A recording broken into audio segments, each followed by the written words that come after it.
यदून साहब कैसे देखते हैं? एक तो बेतहाशा मुकदमात हैं। पहले वाली बात पे एतराज़ात ज़रूर उठाए जा सकते थे। अब खान साहब पेश हो रहे हैं, ज़मानतें मंज़ूर हो रही हैं। नॉर्मली ये इसी तरह प्रोसीजर्स होते हैं, इसी तरह मामलात चलते हैं। पाकिस्तान के अंदर जो है वो एक ताकतवर बंदा समझें या पॉपुलर समझें या जो उसको लीडर समझें, तो उसके लिए एक कानून डिफरेंट होता है और एक आम बंदे के लिए डिफरेंट होता है।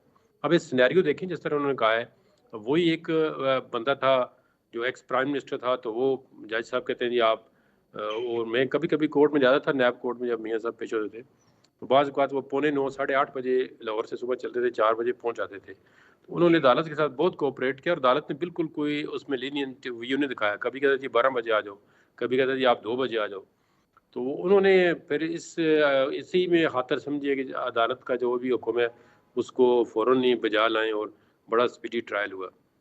जबकि अब जो हालात हैं वो बड़े अपैरेंटली जो फैक्ट अब हमें नज़र आ रहे हैं ना आपको वो डिफरेंट है। हुँ। अदालतें कभी कहती हैं 7 बजे आ जाओ, अच्छा कभी रात नहीं आ सकते आप कल आ जाओ, कल नहीं कहते आज आ जाओ। चलें ये मैटर रूटीन के हैं, डिस्क्रिशनरी रिलीफ है, बेल मिल जाती है उनको या वो फिर फेस करेंगे। तो वो अपने तौर पे कहते हैं जी मेरे खिलाफ केसेस बहुत ज़्यादा हैं। तो जो फैक्चुअल पोज़ीशन है कि अगर केसेस ज़्यादा भी हैं तो अभी तक किसी केस में भी इमरान खान ने कोई इन्वेस्टिगेशन जॉइन नहीं की।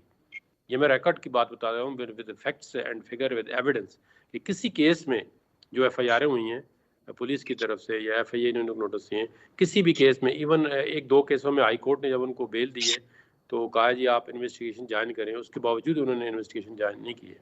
तो ये सिस्टम जो है ना हमारे मुल्क के अंदर ये सबसे बड़ा ये डाइकॉटमी